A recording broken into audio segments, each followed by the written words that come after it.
você, bom dia, boa noite, boa tarde, no horário que você estiver nos assistindo. Muito obrigado pela sua audiência. Você tem curiosidade de como é que você faz a sua carreira? Como é que se desenvolvem líderes? Eu tenho, você deve ter também. E para conversar com a gente, Joana Cortez. Joana é uma pessoa super especial, que eu faço questão de apresentar aqui. Joana começa no marketing a carreira dela, no marketing site, e ela depois migra para a parte de desenvolvimento humano. E é sobre isso que ela vai falar com a gente. Desde 2010, Joana? Desde 2010 fiz essa transição e estou aqui apaixonada pelo que eu faço, então vai ser muito bom falar sobre isso com todos vocês. Prazer estar aqui. Seja muito bem-vindo. Bruno, e a eleição aí nos Estados Unidos? Estamos acompanhando aqui, aliás, eu vou até diminuir para não ter barulho de fundo aqui, porque eu estou acompanhando aqui para ver, né? Eu quero ver quando o presidente, seja ele quem for, será declarado. Estamos aí. Prazer estar participando aqui, especialmente com minha queridíssima amiga, irmã, Joana Cortez. Muito bem. Cadu, e você? Bom tempo, chuva ou trovoada? Pois é, aqui a gente tem que estar sempre de olho, né? Porque com internet via rádio, qualquer ventania já desestabiliza o sinal. Mas eu estou inteirão aqui. Hoje eu vou até o fim. Semana passada, né, a gente teve uma ausência inesperada, mas hoje eu estou de volta inteiro e vamos lá. Vamos em frente, que alegria ter Joana aqui. Joana que atua numa área que, para mim, é a área mais fundamental dentro de um ambiente organizacional ou vamos abrir isso, né? Na vida, né? Desenvolvimento humano, né? Porque liderança você treina, as capacitações você treina, mas caráter você não treina. Então você tem que trabalhar de uma forma a puxar das pessoas o melhor que elas têm para dar. E isso é uma arte, e é uma arte muito, muito sensível e que a gente vai tirar um monte de dúvida hoje aqui, que é a arte do coaching. Não é isso, Joana? Com certeza, né? E porque na verdade, mesmo no momento ali corporativo, né, no cenário corporativo, a pessoa é uma pessoa antes de ser um profissional, né?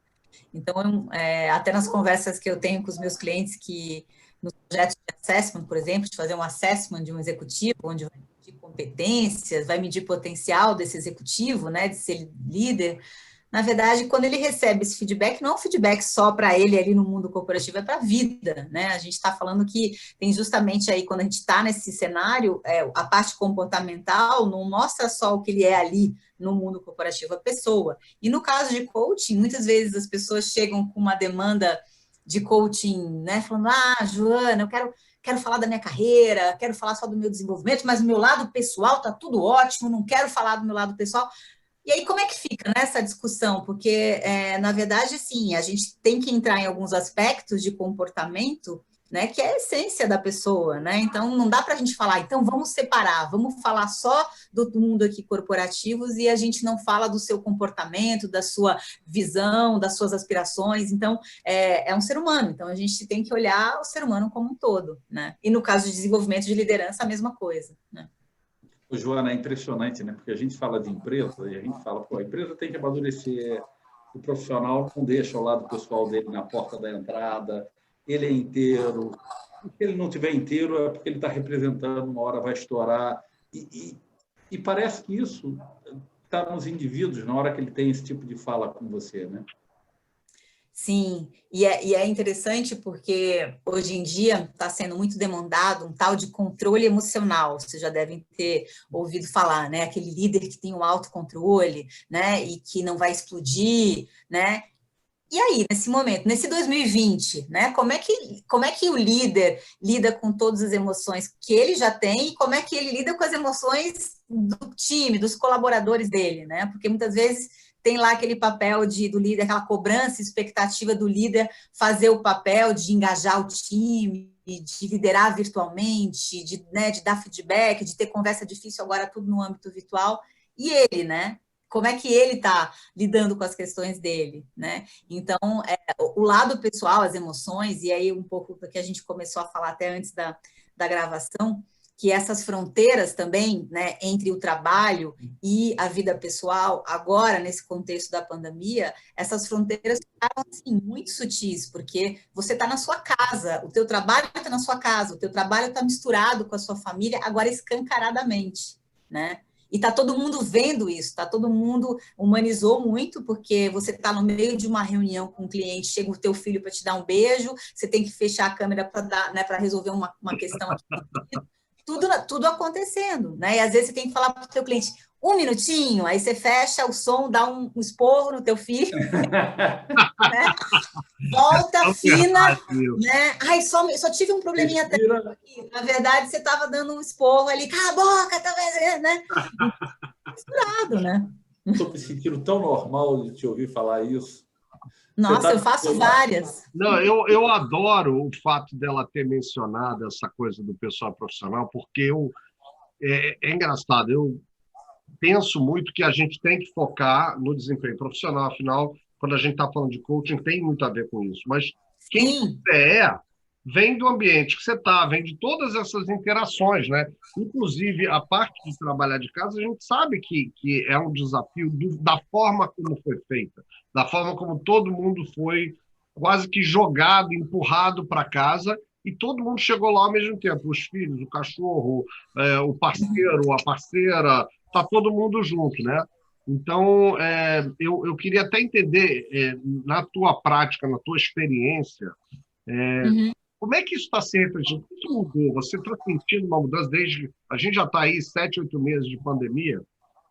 Você sentiu uma diferença nas necessidades dos executivos com quem você trabalha?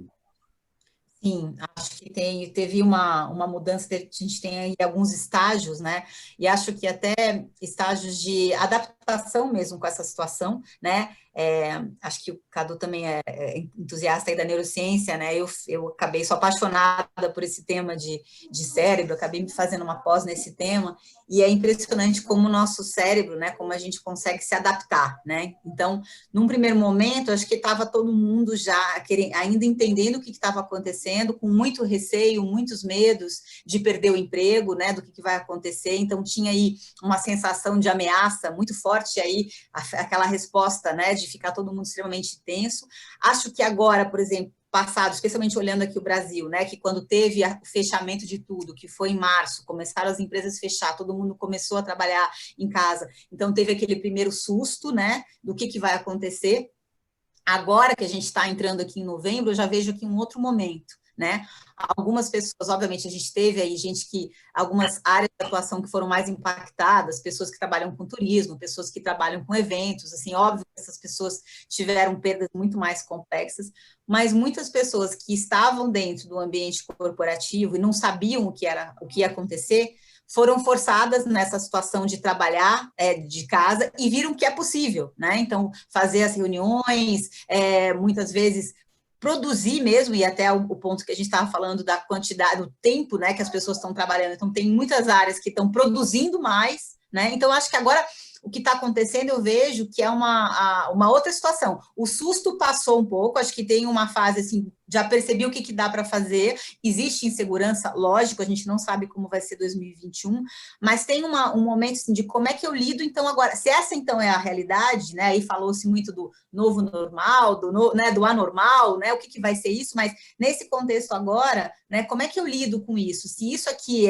vai ser o cenário, né, como que eu trabalho com essa questão? Porque as pessoas estão, de fato, trabalhando muito mais, né? Muito mais horas. Em vários segmentos, isso de ouvir de várias pessoas que trabalham em segmento de, às vezes, é empresa, às vezes é na área de comunicação, é consultoria, né? Todo mundo muito mais ali pronto, né? E tem um pouco, não sei se vocês já ouviram, quando você reclama, quando alguém fala assim, ai, eu estou com muito trabalho, mas temos que agradecer, né? Na verdade, a gente não pode reclamar de ter trabalho. Então, tem um pouco uma mentalidade, assim, quase do tipo, nossa, mas se eu reclamar que eu estou com muito trabalho, eu estou errada, porque, na verdade, eu tenho que dar graças a Deus que eu estou com trabalho, porque, na verdade, é pior estar sem. Só que aí, de alguma forma, também, então, fica todo mundo agradecendo que está com muito trabalho e trabalha mais para poder garantir, né? Poxa, eu estou aqui, minha performance, minha entrega, eu tenho que me mostrar relevante. Então, a pessoa fica com mais preocupação de mostrar ainda a relevância dela nesse período, entendeu? Então, isso gera ainda um maior estresse, ansiedade. Não precisamos nem falar de números aí, de remédios para ansiedade, epidemia de ansiedade mesmo, burnout, que já tem até diagnóstico aqui, né? O famoso CID aqui no Brasil, já temos um CID para burnout também, a parte toda de depressão, que já é o caso número 1 aí de afastamentos. Então, tem uma questão aí que eu acho que tem que ser olhada, assim, sabe? História da sociedade do cansaço, né? Que foi um pouco o artigo que você compartilhou com a gente. Então, acho que tem aí uma informação que a gente precisa olhar com muito cuidado. Eu confesso que eu fico preocupada, porque as pessoas estão se cobrando demais mesmo, assim, sabe? Não sei se vocês percebem isso também. Mas você sabe que tem um traço aí, tem um traço que me incomoda há muitos anos, muito antes da Covid, que é um traço que era de dizer que é bonito, que é bacana, você dizer que você está muito ocupado, que você está enlouquecido com as coisas. E isso eu sinto que, de uma certa forma, ficou arraigado. E, nesse momento agora, não tem só isso, mas tem também o fato, olha, é melhor eu focar aqui mesmo, porque sei lá o que vai acontecer. Mas tem uma coisa anterior que é muito ruim, quer dizer que é bacana estar ocupado. E imagina você sair às 5h30 da tarde e levantar, deixar o lápis cair. Estamos falando ainda de pré-pandemia, né? Imagina que é você não encarar uma reunião de Zoom às 7 da noite, às 8 da noite. Está desmotivado. Quer dizer, puxa vida. Então, isso é uma herança ruim. E quando você fala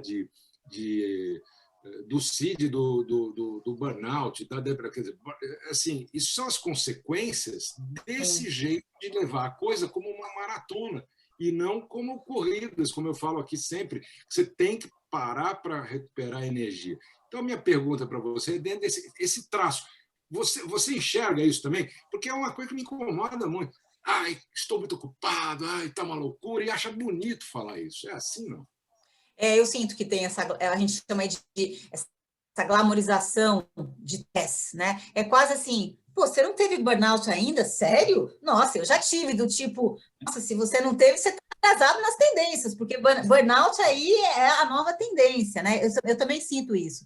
E, na verdade, me dá a sensação que tem dois estados. Ou a pessoa fala que está sem trabalho, porque realmente está desempregada, ou a pessoa está trabalhando muito, e está falando, estou trabalhando muito, estou cansada, estou dormindo pouco, estou estressada, não tem assim alguém que fala, não, tá legal, tá tranquilo, estou com minhas entregas, mas estou com prazo, estou também fazendo minha ginástica, estou cuidando. É difícil, assim, eu não tenho ouvido ninguém. Ou tem esses dois cenários, ou a pessoa está na batalha por um trabalho, porque ou perdeu, ou está empreendendo numa nova área, ou a pessoa está numa situação que ela quer mostrar o valor dela, então é o famoso assim, que acho que fala um pouco naquele artigo, né? Às vezes você não precisa nem de um chefe para te cobrar, você já se cobra tanto, né? Que você às vezes antecipa justamente para você mostrar a sua relevância, mostrar o quanto que a organização precisa manter você lá, porque obviamente tem aí no pano de fundo um receio do que, poxa, se eu não for relevante, se eu não mostrar minha performance, se eu não mostrar por que eles têm que me pagar, eu vou perder minha posição, porque tem mais gente querendo, né? E onde é que muda isso? Como muda isso?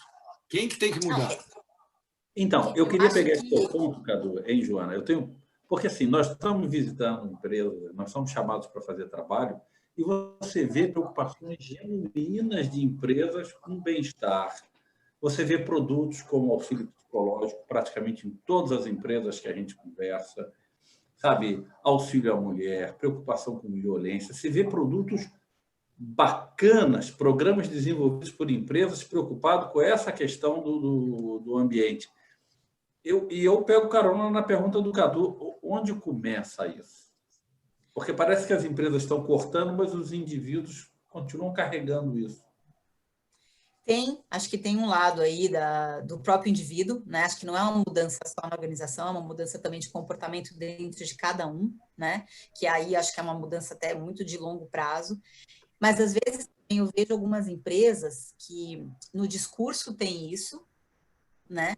Mas que não necessariamente, e no dia a dia, isso acontece, né? Então, às vezes, tem empresas que dão todos esses auxílios ou benefícios de academia, né? Ou, por exemplo, algumas empresas que dão uma comida e fazem um ambiente todo legal, todos, né? Bota ali uma mesa de sinuca, bota ali um monte de frutinhas, etc., para a pessoa ter um ambiente todo transado para trabalhar, e 1000 benefícios de qualidade de vida, mas tem uma cobrança, mas às vezes na hora de estabelecer uma meta, coloca uma meta quase impossível, que a pessoa passa, né, fica ali tomando estomazil ali para conseguir controlar a gastrite que vai dando aquilo, né? Então, assim, quer dizer, as pessoas ficam na prática mesmo, às vezes está no discurso, mas no dia a dia eu não sei se está tão presente, porque está todo mundo se cobrando tanto, né? Então, é como assim, o que vem antes, né? O que tem que acontecer antes? A empresa que tem que mudar ou as pessoas que têm que demandar isso da empresa, né? Acho que tem que acontecer um movimento desses dois lados, né? E eu não sei se o Bruno queria falar alguma coisa, mas eu só queria perguntar um pouquinho. Se você pegar esse executivo Estomazil, depois a gente cobra um merchan. Pois é, né? Faz um merchan aí. Executivo Estomazil é ótimo. Como é que você trabalha no coach, no exercício do coach, essas características? Então, eu acho que assim, o coaching, ele, para mim, pelo menos assim, nos meus processos, a gente sempre começa com uma parte de autoconhecimento, né? Então, eu sempre uso alguma ferramenta de autoconhecimento que é justamente para partir de uma autorreflexão, né? Então, muitas vezes, o próprio coach nunca fez o exercício de autoconhecimento, né? Então, a gente tem aí uma série de ferramentas de assessment que a gente pode fazer com que ele entenda mais alguns comportamentos que ele tem, né? E aí, o coaching, ele é muito diferente, por exemplo, né, de um tratamento, né, mais psicológico ou com psicólogo. O coaching, ele é muito prático, né, Rogério? Então, assim, quando uma pessoa chega para o coaching, já chega com alguma expectativa de fazer alguma mudança, porque senão ela não teria ido procurar o coaching, né? Então, o coaching, a gente estabelece os objetivos. Então, depois que tem essa etapa de conhecimento, muitas vezes até o coach já chega na primeira sessão falando qual é o objetivo, mas mesmo assim, antes de fechar o objetivo, quando eu digo fechar, é que a gente escreve mesmo esse objetivo, eu faço essa etapa de autoconhecimento, né? Porque às vezes, se conhecendo também, você pode dar uma lapidada no seu objetivo, né? Porque a partir do momento que você tem mais algumas reflexões sobre você mesmo, você fala, opa, aquele objetivo, então, que eu queria, na verdade, pode ser um outro, né?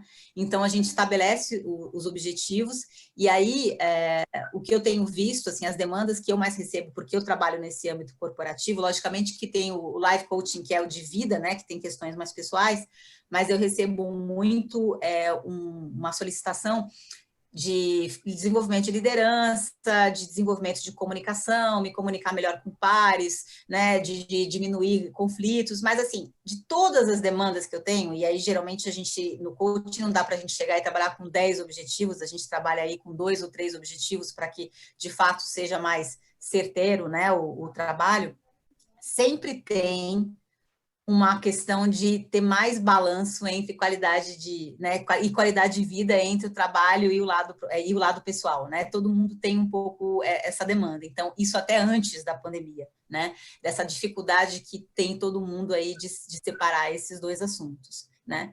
E o coaching, ele é um processo que ele tem começo, meio e fim, né? E aí, como que você muda o comportamento, né? Porque muitas vezes a gente está falando de uma mudança de comportamento, um hábito que a pessoa tem há anos. E não vai ser porque no coaching a gente vai falar que aquele comportamento não está funcionando que a pessoa vai virar a chavinha e vai mudar, né? Ela até gostaria de simplesmente apertar um botão e não é assim.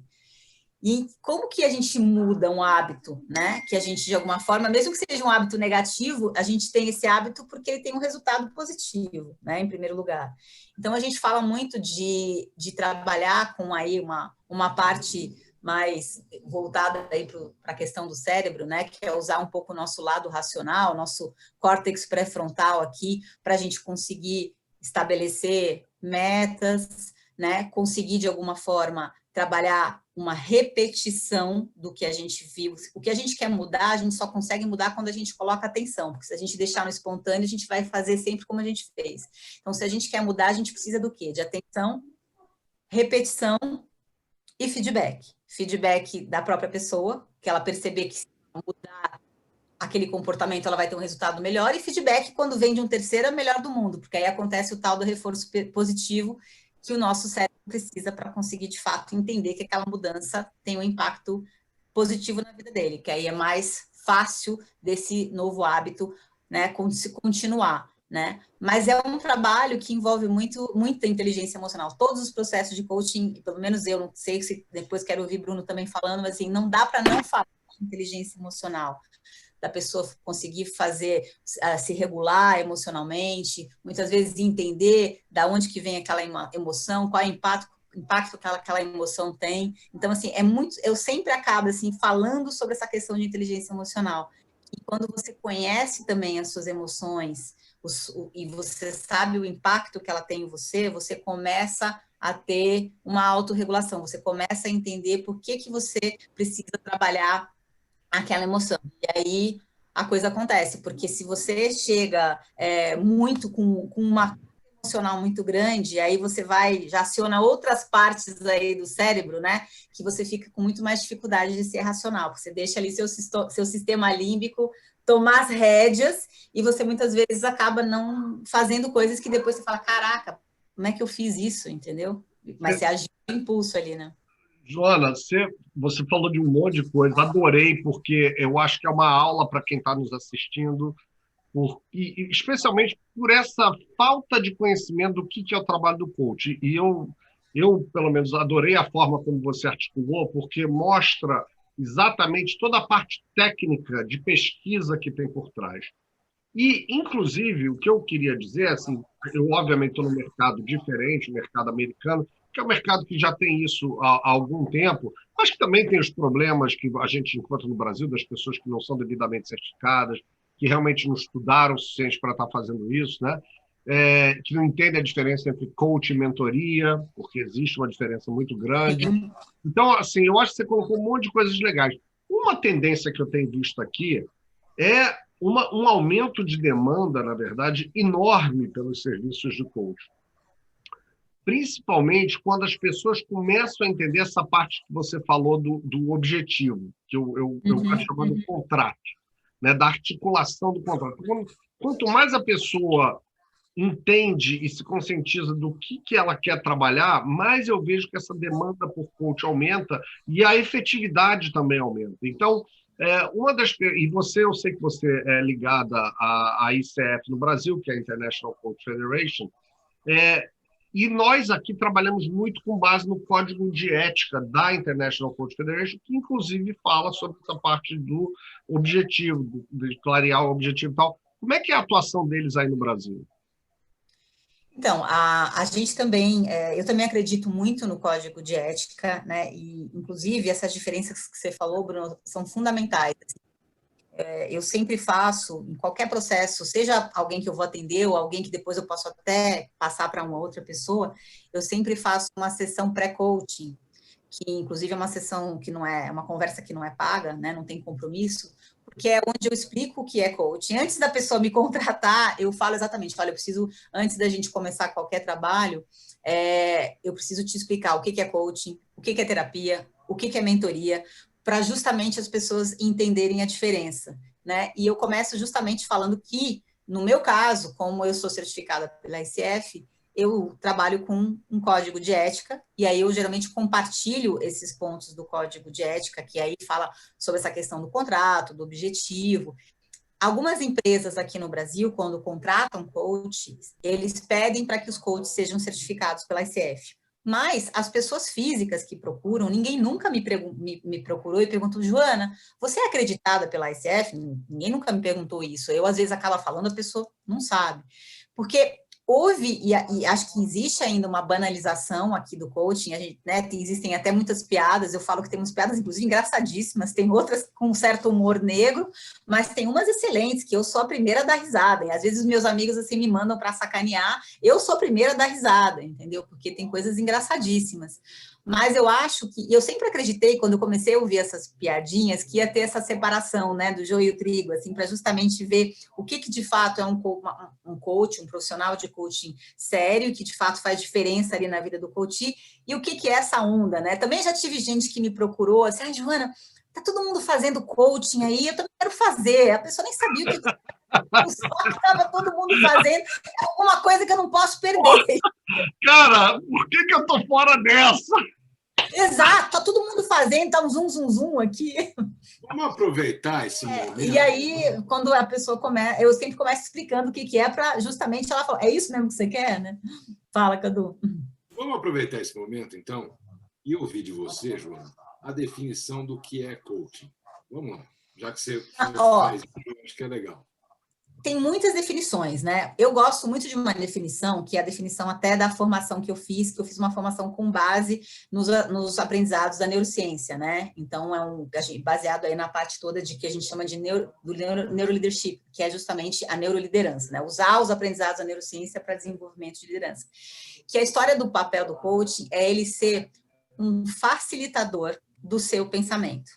Então, na verdade, a minha atuação não vai ser dizer para o meu coach o que ele tem que fazer, ou até porque eu, Joana, tenho as minhas preferências comportamentais, as minhas características, as minhas vivências, e eu poderia conduzir uma situação de uma maneira que, por mais legal e interessante que ela fosse, o meu coach tem uma outra maneira de ser, e aquilo ele pode até falar, não, Joana, legal o jeito que você faz, mas eu não vou conseguir, né? Então, assim, o meu papel ali é justamente facilitar, e aí como é que a gente vai fazer esse processo de facilitação? Com perguntas, né? Com o que a gente chama, que é até uma das outras competências aí do código de ética, que é a história do questionamento instigante. Como é que eu vou conseguir, com perguntas, fazer com que o meu coach tenha um próprio insight, ele?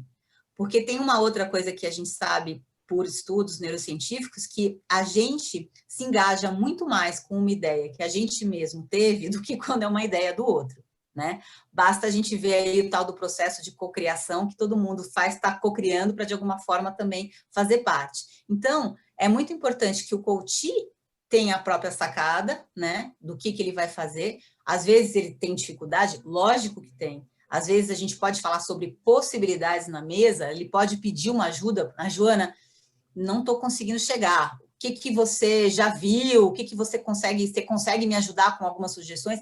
Mas sempre, se eu colocar uma sugestão na mesa, minha primeira pergunta vai ser, né, Cadu, isso que eu te falei, faz sentido para você? Porque, assim, pode ser uma ideia super legal, mas na prática a pessoa não vai conseguir, né? E às vezes, se eu coloco uma sugestão, pode dar uma faísca que aí ele tem um insight, né? Então, o objetivo no meu papel é justamente conseguir facilitar essa qualidade aí de pensamento para que o coach consiga chegar nos caminhos que fazem mais sentido, tanto de estratégia quanto de ação específica, para que ele possa chegar mais perto do objetivo. E o processo de coaching, ao contrário de um processo, né, por exemplo, um processo de terapia, que você vai num psicólogo, é uma coisa de longo prazo, é muito mais profunda. O processo de coaching, ele tem sessões e tem que ter começo, meio e fim. Não dá para o cara fazer coaching a vida toda. Aquelas pessoas que fazem, nossa, faz 6 meses que faz ali o processo de coaching.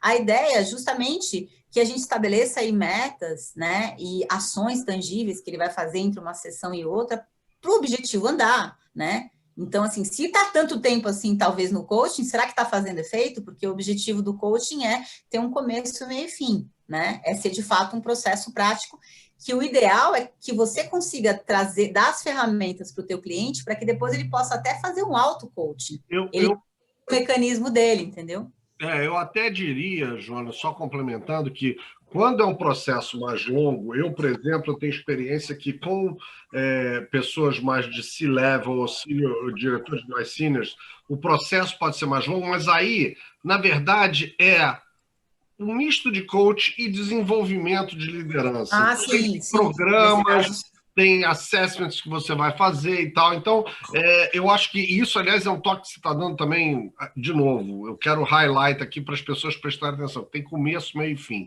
Porque muita gente acha, não, esse cara é meu coach aqui forever. Virou mentor. Exato, virou mentor. E também pode ser, tá? E também, às vezes, depois de um processo de coaching, o coach pode falar, poxa, eu quero, né, continuar, tem algumas sessões de mentoria para você continuar me orientando. Eu só acho que aí tem que ficar claro os papéis, né? As expectativas. Bom, então fizemos aqui 10 sessões, 12 sessões de coaching, o que vem depois? Eu também já tive alguns casos, Bruno, que assim, depois de um processo de coaching, uma coachee ou um coachee me procurou para fazer uma conversa de coaching comigo a cada, sei lá, 4 meses, né? Porque eu já conhecia, etc. E aí eu faço a diferença entre sessão de coaching e conversa de coaching. A conversa de coaching é justamente quando ele vai trazer, o meu coach vai trazer um dilema, vai trazer uma questão, e através de uma conversa de coaching eu vou conseguir ajudá-lo a resolver aquela questão. Mas talvez não precise de sessões de coaching. Às vezes é uma troca, né? Um bate-bola que você consegue ajudar o teu coach a ter uma sacada de como resolver aquela questão específica. Mas não vai precisar de novo de um processo inteiro de coaching. E isso que você falou de desenvolvimento de liderança tem muito, porque aí, quando são esses processos longos, você também, para desenvolver a liderança, você está levando conteúdos. Então, muitas vezes você vai levar conteúdos, vai pedir para ler artigo, vai pedir para fazer alguns exercícios, vai discutir algum tema específico. Aí, de fato, é uma outra dinâmica, né? Mas que também, muitas vezes, começa com coaching. Joana, coach e carreira. Eu fiz coach na minha carreira executiva, foi muito importante, mas eu já era um executivo. Uhum. A pessoa que está querendo desenvolver a sua carreira, ela deve procurar o coach em que momento? Então, eu já vi, eu tenho inclusive pessoas que eu conheço que atendem até em 2 momentos, né? Ou um jovem que está de fato definindo, né, que carreira que quer seguir, ou muitas pessoas que estão fazendo a transição de carreira, né? Também tem pessoas que quando vão fazer, às vezes, uma transição diária, querem fazer um processo de coaching porque não sabem exatamente como atuar, né? Então, quando, por exemplo, tem num jovem, quando um coach vai atender um jovem e ele está, por exemplo, sei lá, perdido, né? Ele acabou de se formar, né, numa área, mas não sabe exatamente onde vai trabalhar ou como procurar trabalho. Existem algumas pessoas que trabalham, que hoje em dia eu até separo um pouco, e eu conheço gente que até já se apresenta assim, como consultor de carreira e o coach. Porque o consultor de carreira é uma pessoa que pode até ter tido uma experiência como coach, né, atuando, mas é uma pessoa que, como consultor, já vai te dar algumas diretrizes, né? Então, vai falar assim, né, para um jovem, por exemplo, que está procurando trabalho, vai dar algumas orientações de como ele tem que fazer a entrevista, né, de como que ele pode identificar o perfil da empresa para ver o quanto que o perfil dele conversa com o perfil dessa empresa. Então, para mim, isso é um outro tipo de trabalho, assim, e eu acho super importante também esse consultor de carreira. Ou mesmo, por exemplo, uma pessoa que, sei lá, está na área de venda e resolveu ir para a área, né, de finanças, né, transição também. Eu acho que muitas vezes um consultor de carreira que vai dar um direcionamento mais certeiro, porque aí, se ele for contratar o coach para ajudar o cara a fazer o LinkedIn dele, a fazer o currículo, ele não está falando com a pessoa certa, entendeu? E às vezes é meio misturado isso, né? Ah, Joana, você é coach, você me ajuda a fazer meu LinkedIn? Né? Tem um pouco, né? Vocês já devem ter visto, assim, entendeu? Você dá uns toques no meu currículo, né? Tipo, e aí eu acho que um consultor de carreira é muito mais apropriado, porque ele sabe, inclusive, o que funciona melhor, né? Quando o teu currículo quer chamar atenção, em termos, né, na própria rede, que palavras você tem que colocar. Jô, você sabe que rola, eu também recebo muito esse tipo de pedido, né? Eu costumo falar, você vai pagar muito caro para eu fazer isso para você. Mas uma coisa que eu fiz recentemente, principalmente para pessoas que eu conheço, que eu realmente até quero ajudar, até porque eu estou muito no LinkedIn, eu vejo muito currículo, eu na minha carreira sempre selecionei muito, eu gravei uns 2 vídeos, um para LinkedIn e um para CV, e gravei eles usando uma app chamada Loom, e, cara, eu mando o link para as pessoas, porque aí no Loom eu capturo a tela, eu falo também, dou umas dicas e tal, e isso tem funcionado porque as pessoas acabam, enfim, utilizando, fazendo o que elas precisam, e depois, às vezes, enfim, continua o relacionamento, né? Então é interessante isso. Não, eu acho que esse e tem muita gente que tem dúvida. Eu conheço até pessoas que já contrataram. Aí nos Estados Unidos, acho que tem vários especialistas nisso. Inclusive vendem também caro o trabalho e falam assim, olha, faz um comparativo do número de views que vai ter a sua página do LinkedIn antes e depois que eu mexer, entendeu? Então, tem um SEO, né? Tem um Search Engine Optimization que é feito, e até você entendendo o algoritmo. Eu faço vários testes para toda hora entender até o que eu posto, como é que vai ter mais visibilidade. A gente trabalha com isso, tem que fazer, né? Não, mas eu acho que tem muito essa mistura. Também já recebi pedidos assim, Joana, você que é coach, eu estou precisando mexer no meu currículo, né? Eu queria, então, fazer algumas sessões para você me dar. Então, assim, tem muito mesmo essa mistura. E eu sempre explico a minha área de atuação, porque eu não vou ter tanto conteúdo, talvez até o histórico do Bruno, ele vai ter muito mais conteúdo do que eu para dar toques no currículo da pessoa, né? O que mais, gente? Bruno, vou deixar com o Cadu aí. Você tem uma pesquisa para mostrar para a gente, não tem, Bruno? Tem, mas acho que o Cadu queria fazer uma pergunta, então eu vou deixar com ele aí. Eu tô muito curioso para saber o seguinte, quer dizer, no momento que a gente está atravessando, né, esse momento de tempestade, né, que a gente não sabe quando é que vai chegar em terra firme, né, ou se vai existir uma terra firme mesmo lá na frente, né? Por isso o Nunca Normal aqui abraçou essa causa de a gente tem que lidar com as coisas à medida que elas acontecem, mas está preparado para isso. Você, no começo da conversa, você falou deu o exemplo do líder que precisa controlar suas emoções, né? A palavra do controle. Eu, em geral, sou um rebelde sou averso a palavras desse tipo, autoridade, controle, etc. Porque eu vejo com muita frequência de que nada está sob controle, nada é possível controlar.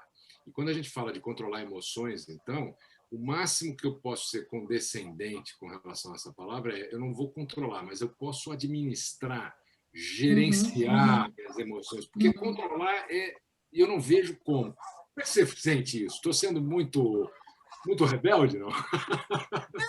Eu acho que assim, as pessoas usam esse termo, né? Mas de fato o que elas esperam é um gerenciamento.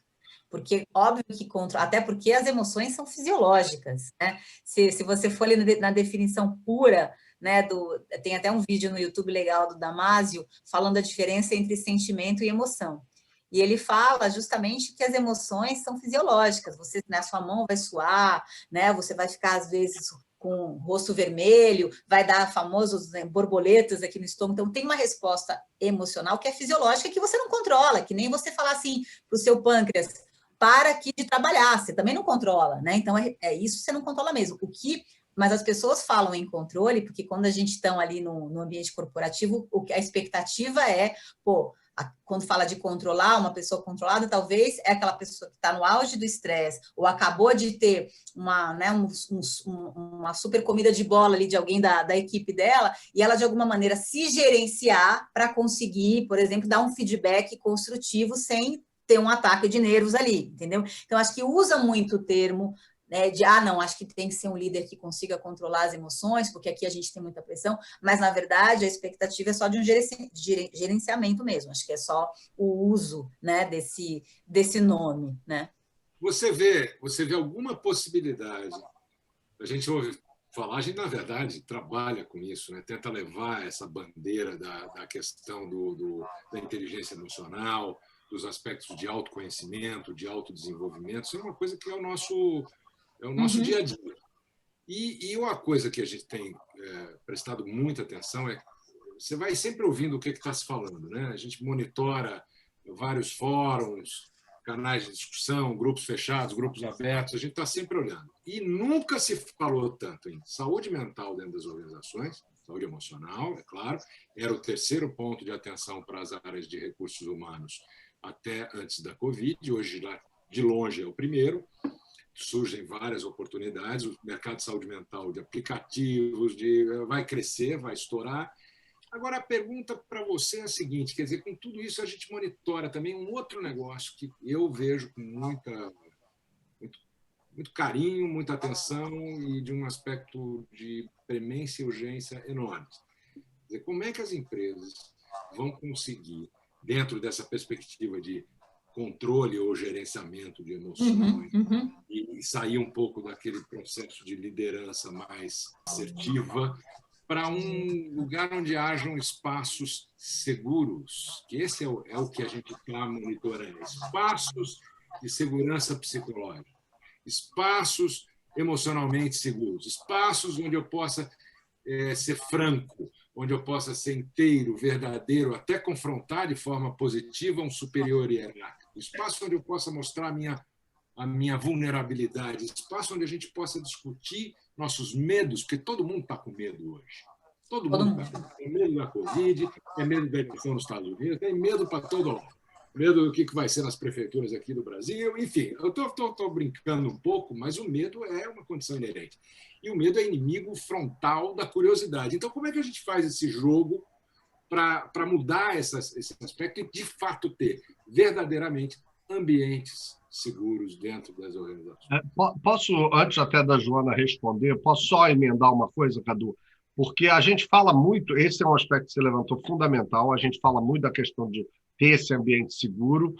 E outro dia eu estava conversando com um sujeito que tem muita experiência trabalhando com coach, trabalha há anos com coach, e ele estava falando, Bruno, eu parei com esse negócio. Para mim não é mais esse ângulo de vamos criar um ambiente seguro.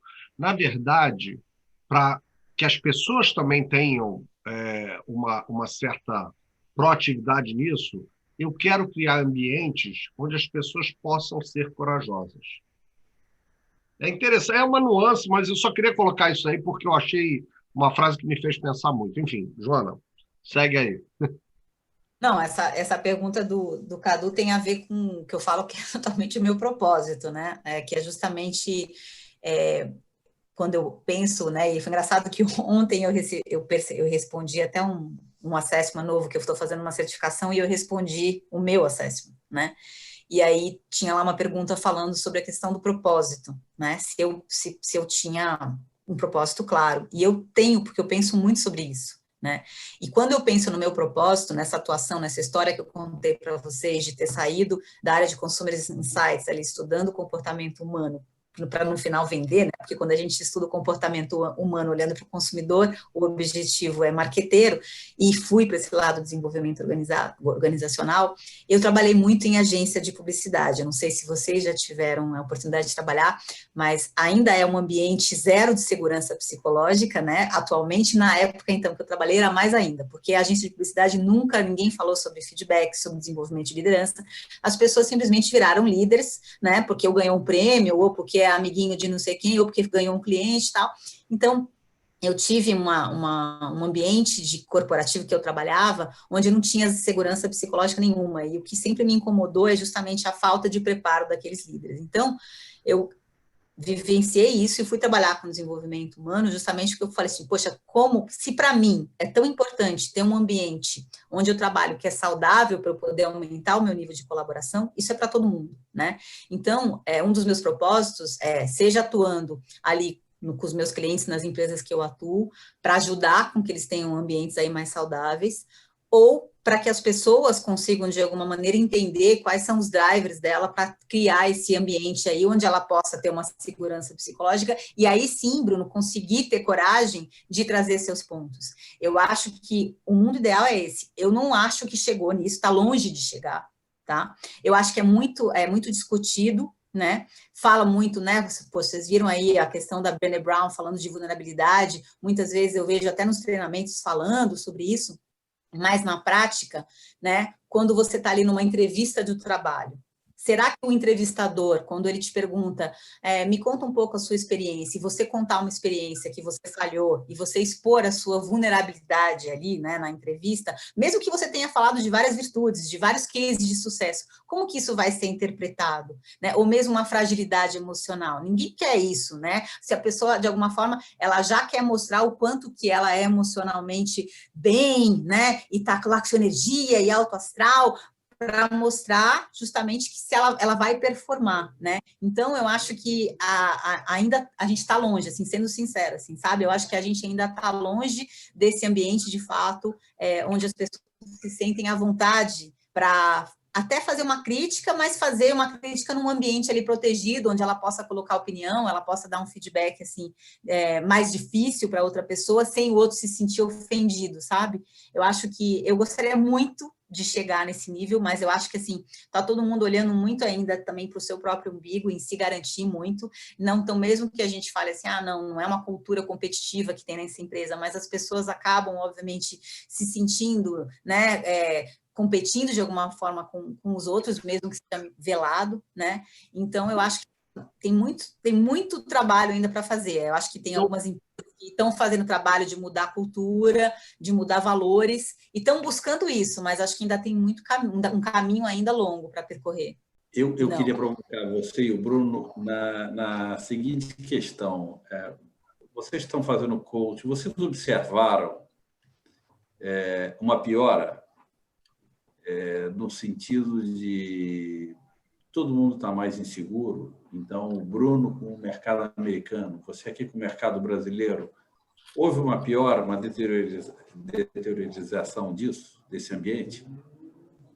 Eu acho que as pessoas estão mais inseguras, um pouco até, né, pelo que vocês estavam falando aí, o Cadu até falou, né, é um medo de tudo, assim, acho que o medo é uma reação, né, a gente, de fato, é uma forma da gente se proteger, quando a gente tem medo, é a primeira reação para que a gente possa se proteger também, né, então o medo é importante, só que com tantos acontecimentos, a gente está o tempo todo ficando com medo, e isso, obviamente, faz com que a gente tenha comportamentos menos criativos, menos colaborativos. É muito mais difícil você ser criativo, você colaborar quando você está num ambiente assim de medo. Eu sinto isso, eu acho que as pessoas estão mais preocupadas, eu sinto também que as pessoas estão muito cansadas, então acho que tem uma mistura aí de sentimentos nesse momento agora. Então, eu fico feliz que, de alguma forma, essa procura pelo coaching, né? As pessoas estão procurando coaching ou procurando terapia, porque de alguma forma a pessoa está percebendo que ela está precisando de ajuda, né? Porque eu acho que de fato tem um momento onde as pessoas estão se sentindo mais fragilizadas. Eu vejo isso não só pelo meu trabalho de coaching, mas amigos que eu converso, as pessoas ao meu redor, família, eu vejo que as pessoas estão mais fragilizadas, sim. Você sabe, Joana, essa pergunta tua, Rogério, para mim é muito interessante, porque outro dia eu estava lendo uma pesquisa que foi encomendada pela Microsoft e que foi feita na Austrália, Inglaterra, Estados Unidos e Brasil, se eu não me engano, e Canadá. E essa pesquisa era justamente para estar entendendo como é que as pessoas, como é que os trabalhadores estão reagindo nesses tempos de pandemia, como é que está o estresse, né? E de trabalhar de casa, todas essas mudanças que as pessoas foram obrigadas a fazer. E em primeiríssimo lugar, em todos os países, está justamente o fato de as pessoas não conseguem separar o limite, não conseguem dar o limite do que é trabalho, do que é pessoal, porque ficou muito misturado. Se a gente já tinha o celular e tal, agora a gente trouxe tudo para dentro de casa e a Joana, eu acho que até citou isso anteriormente, né? Você para atender o teu filho, você tem um cachorro latindo, enfim, tem um monte de coisas acontecendo, a internet que cai e por aí vai. A outra coisa que passa é que as pessoas reclamam que elas não estão conseguindo administrar a quantidade de trabalho. Então, existe uma preocupação enorme dos gerentes, das empresas, em manter todos conectados. Então, existe um exagero na questão das reuniões, um aumento claro nisso. Um aumento claro também das pessoas que se sentem seguras, como a Joana estava falando, para mostrar serviço, mostrar, eu estou aqui, eu estou produzindo. E isso tudo é um círculo vicioso que acaba levando as pessoas a não conseguir administrar a carga de trabalho e que, obviamente, não é sustentável no longo prazo, por isso que a gente vê tantos casos de ansiedade, burnout, etc. E como o Cadu até mencionou, a preocupação das empresas com a saúde mental das pessoas, né? Finalmente, um outro aspecto dessa pesquisa que me chamou a atenção, que eu acho que é bem interessante, é que eles quantificaram, né, isso é uma média, claro, que, em média, o trabalhador adicionou à sua jornada de trabalho, e a gente está falando mais do trabalhador de escritório, 1,3, 1 hora e 20 minutos. O que, no final das contas, né, a gente fala, mas de onde que tirou isso? Como é que é isso? Muitos trabalhadores reportam que, na hora que eles estavam fazendo o deslocamento entre a casa e o trabalho, era um momento que, às vezes, o cara estava se descontraindo, dependendo, aí na cidade de São Paulo, né, a gente sabe que o trânsito sempre foi grande, você já tem um programa de rádio que você ouve, aproveita para bota no Viva Voz, hands-free, vai falar com a tua mãe, vai falar com alguém, enfim, cada um tem as suas rotinas. E isso foi interrompido. Então, isso gerou ainda mais ansiedade, e eu acho que esse tem sido um dos focos de trabalho que a gente faz. Inclusive, eu postei hoje no LinkedIn um link para uma pesquisa gratuita. A pessoa pode fazer um assessment gratuito, leva 5 minutos para fazer, justamente para entender qual é o seu comportamento trabalhando de casa, como é que o seu comportamento foi afetado. A gente está querendo levantar informações para entender, é uma pesquisa anônima, mas é mais para a gente entender o que está acontecendo e a gente manda um report para a pessoa. Aproveitei para fazer o jabá. Não, acho que tá essa questão mesmo do número de horas, e não é que a pessoa substituiu, né, esse horário que ficava no trânsito, a pessoa está na academia, ou a pessoa está fazendo, né, uma meditação, ou está indo fazer uma massagem, ela está, né, substituindo aí por mais horas de trabalho, né? Muito bom. Tem que fazer, como eu falo, minha bandeira que eu carrego.